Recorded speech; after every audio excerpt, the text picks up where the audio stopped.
Buah kolang-kaling juga dikenal dengan sebutan buah atap, telah lama menjadi salah satu cemilan favorit di Indonesia. Bentuk yang lonjong, kenyal, dan berwarna putih membuatnya sangat menarik, ditambah lagi dengan kandungan air yang melimpah. Orang Betawi menyebut kolang-kaling dengan nama beruluk. Biasanya dijadikan sajian manisan yang disediakan pada tamu saat perayaan hari raya. Sajian ini menjadi incaran tetamu, khususnya anak-anak. Buah kolang-kaling dikenal memiliki kadar air yang tinggi, mencapai 93%. Selain air, biji kolang-kaling juga mengandung protein sekitar 0,69 gram dan karbohidrat sekitar 4 gram. Buah ini juga kaya akan potasium, besi, kalsium, vitamin A, vitamin B, vitamin C, dan gelatin. Dalam mengolah buahnya terbilang agak rumit dan membutuhkan waktu lama. Yang pertama, ambil buah aren dari pohonnya, pilihlah yang setengah matang. Biasanya berwarna hijau muda atau terlihat segar. Lalu pisahkan buah dari tangkainya, tapi jangan lupa untuk menggunakan sarung tangan karena getah dari buah aren akan menyebabkan gatal di kulit. Setelah dipisahkan dari tangkainya, buah aren lalu direbus di atas berapi berbahan dasar kayu agar getahnya hilang selama 1 hingga 2 jam. Jika perebusan sudah selesai, tunggu hingga air setidaknya sedikit dingin sebelum diangkat. Setelah itu, buah bisa dikupas untuk diambil bijinya. Cara mengeluarkan bijinya bisa dengan cara menggunakan pisau atau kulitnya dijepit menggunakan palu atau jepitan kayu hingga bijinya keluar. Lalu kumpulkan biji-biji kolang-kaling itu. Rendam dengan air kapur selama 2 hingga 3 hari agar bijinya kenyal dan menghilangkan kotoran. Jika warna kolang-kaling sudah menjadi bening, maka siap untuk dipasarkan atau dikonsumsi. Biji kolang-kaling ini harus tetap direndam air untuk menjaga kesegaran.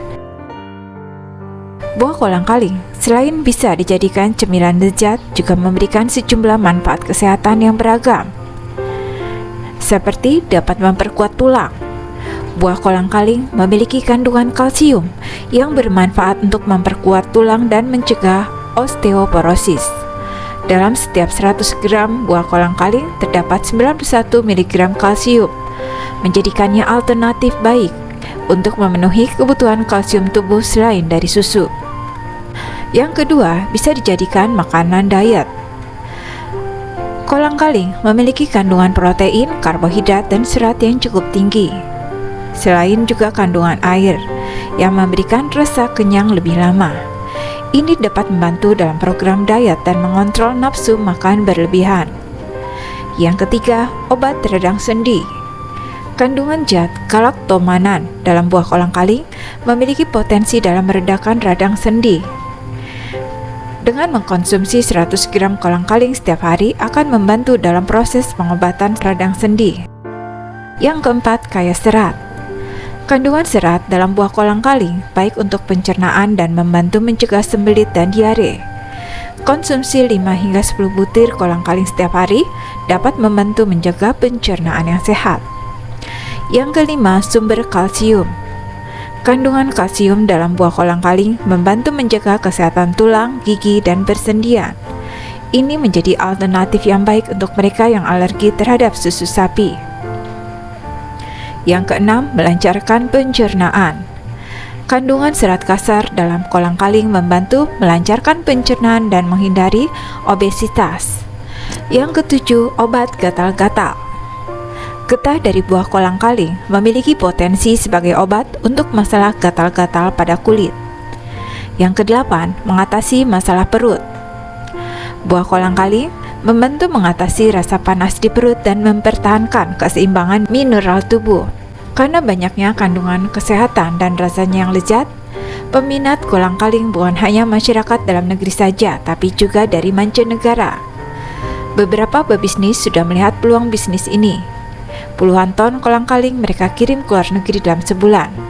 Keuntungannya jelas lebih besar dibandingkan jika hanya dipasarkan di dalam negeri.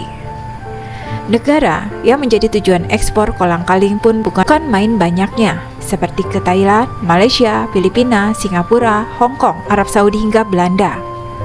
Banyaknya permintaan dari kolang-kaling memungkinkan terjadinya kekurangan produk jika hanya diambil dari satu daerah saja.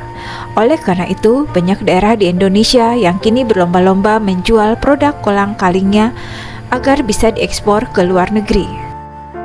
Permintaan ekspor kolang-kaling pun sangat tinggi. Pada tahun 2021 saja di Kabupaten Rejang Lebong, Provinsi Bengkulu, telah melakukan ekspor kolang-kaling sebanyak 20 ton. Pasokan buah ini berasal dari petani aren setempat dengan tujuan ekspor ke Filipina. Potensi pohon aren di daerah ini pun sangat besar sehingga perlu dikembangkan lebih jauh lagi dan perlu upaya dari pemerintah agar memberikan bibit gratis supaya masyarakat setempat mampu mengembangkan dan menumbuhkan tanaman aren lebih banyak lagi. Selain di daerah Bengkulu, beberapa tempat ini adalah daerah penghasil kolang-kaling terbanyak di Indonesia, yaitu di Sipirok, Tapanuli Selatan. Daerah yang terletak di Provinsi Sumatera Utara ini telah menghasilkan banyak produk kolang-kaling hingga merambah ke Filipina. Kolang-kaling dari daerah Sipirok telah mampu bersaing di pasar Eropa, Jazirah Arab hingga Amerika.